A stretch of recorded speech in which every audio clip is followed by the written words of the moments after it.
Welcome to The Explainer.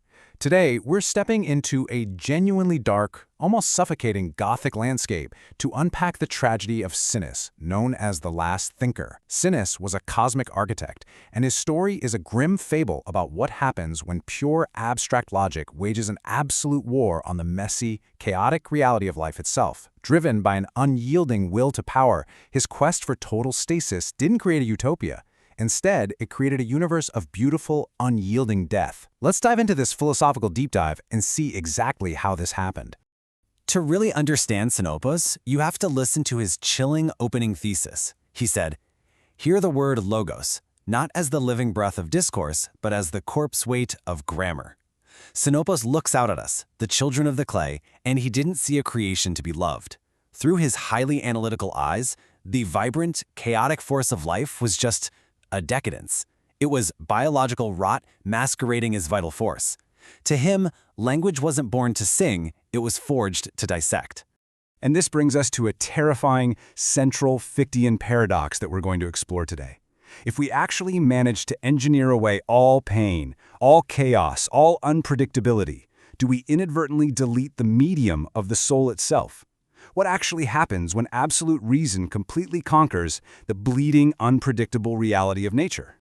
To achieve his grand conquest, Sinos wielded something called the Apollonian Blade. Now, this wasn't a physical sword you could hold in your hand.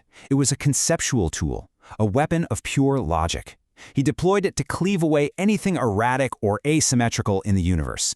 He was seeking the ultimate philological compression. Basically, he wanted to compress the roaring, wild symphony of existence into a singular, silent monolith of reason. Flawless geometry everywhere. But here's the catch. To build that monolith, he had to destroy its exact opposite, the Dionysian essence. This is the fluid, messy, literally screaming vocabulary of existence that totally resists perfect, static grammar. Sinos believed that to simply name a thing was to murder its fluid essence. He wanted to make the universe perfectly legible, even if it meant killing its spirit to do so. So this sets up our core Fichtean dialectic. On one side, you have the thesis, the absolute ego, driven by pure reason and the will to power, demanding complete and utter control. And on the opposing side, the antithesis, the non-ego, the living physical realm characterized by erratic beauty and blood-slicked chaos. It's the rigid lattice of the mind going head-to-head with the decaying reality of the flesh. Now, let's look at the emotional and artistic death that occurs when you try deleting the soul's medium. In his own journals, Sinos recounts a series of deeply unsettling parables about his logical fixes. Take the parable of the iron weeping. He writes, "I replaced their tear ducts with valves of cold iron and their hearts with gears of gold. The result? Well, he gave them absolute security from sorrow. No one ever cried again, but it caused a total loss of empathy. By curing the pain, he deleted the soul." Then there's the parable of the painted wound, where he froze an artist's sunset onto a diamond canvas using liquid lead. Sure, it became eternal, but because the light could no longer move or fade, it wasn't beautiful anymore. It was just a static object sitting in a dead kingdom. But Sinos didn't stop with individuals. He scaled this up, creating monuments to stagnant death, resulting in massive cosmic failures. He applied this terrifying philosophy to nature itself.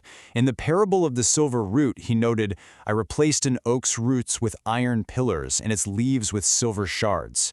And yeah, nothing decayed, but the iron couldn't grow and the silver couldn't drink water. The tree became a literal monument to stagnation, completely indistinguishable from death." In the parable of the unmoving sun, he hammered the sun into the sky with runes of absolute stasis to prevent the decadence of night. The eternal light withered all the crops, and without the erratic dance of the night, people entirely lost the ability to sleep or dream. He destroyed biological renewal. Which leads us to this incredibly profound realization. Control is the ultimate act of destruction. Let that sink in for a second. The total absence of decay renders human purpose completely meaningless. Without the risk of fading, without that messy, chaotic cycle of life and death, there is zero value. Absolute safety, it turns out, is just another word for oblivion. And because of that, we start to see the collapse of rigid logic and the inevitable structural splintering of his empire.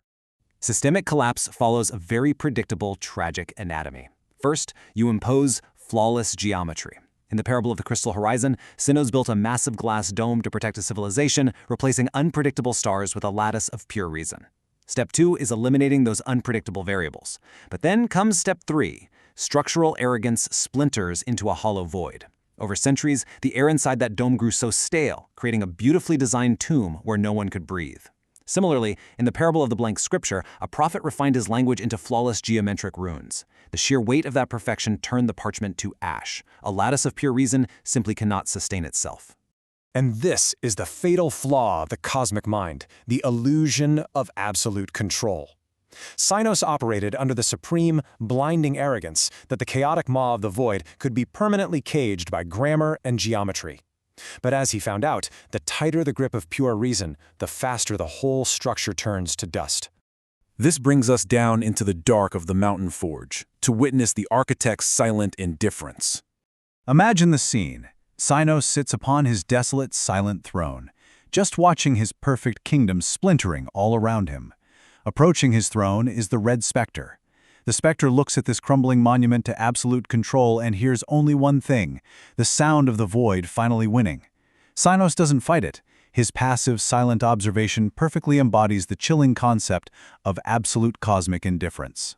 Sitting there, we get Sinos's haunting, ultimate realization. He says, "I am the pale grammarian of a graveyard, and these are the final carvings upon the headstone of the stars."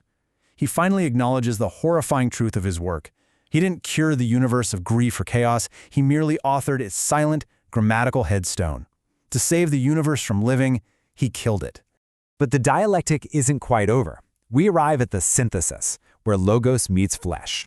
From the ruins, Sinos produces his final gift for the Red Spectre, the Crimson Mask. Its surface literally drips with the logic of the maw, functioning as the perfect synthesis. It acts as a bridge. It permits the wearer to actually interact with the blood-slicked chaos of the physical realm, to feel the agony of it, while still maintaining their ghostly, logical essence. It allows them to transition from solid to shadow at will. Handing it over, Sinos whispers, "This is the vessel where logos meets the flesh, a phantom architect for a dead kingdom." This single artifact perfectly resolves our Fichtean dialectic. It proves that pure reason and pure chaos absolutely cannot exist in isolation. To exist with actual purpose, you have to embrace the capacity to feel pain. You have to walk the ruins of perfect symmetry as both a physical witness to the agony and a ghostly observer of the logic. Which leaves us with one final, deeply haunting question to chew on. If absolute stasis creates a dead kingdom, is the agony of chaos the only true proof of existence? Sinos' grim fable suggests that the messiness, the decay, and the very pain we constantly try to engineer away from our lives are exactly the things that make us alive. I hope this explainer into the logical tomb leaves you curious, a little bit haunted, and hungry to explore the abyss even further. Thanks for joining me.